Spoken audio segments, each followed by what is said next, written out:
This method can help answer the key question in the synthesis of polycrystalline morph films, such as how to reproducibly synthesize morph membranes.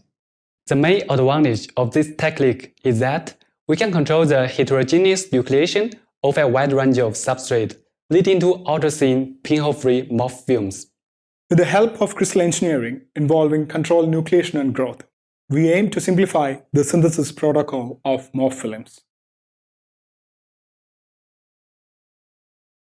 First, cut a high-purity copper foil into 4 by 4 cm pieces. For ease of clamping the cut foil with a set of copper crocodile clips, draw a line 0.5 cm from one of the edges of each square foil. Then flatten each foil using a cylindrical roller on a clean surface. Clean the copper foils thoroughly by bath sonication and acetone for 15 minutes, followed by bath sonication and isopropanol for 15 minutes.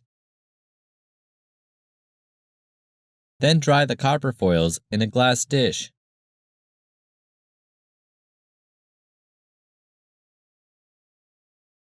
Carefully position the desired substrate on the center of the copper electrode using tape. Rinse the substrate electrode assembly for 1 minute with water, followed by isopropanol and again with water.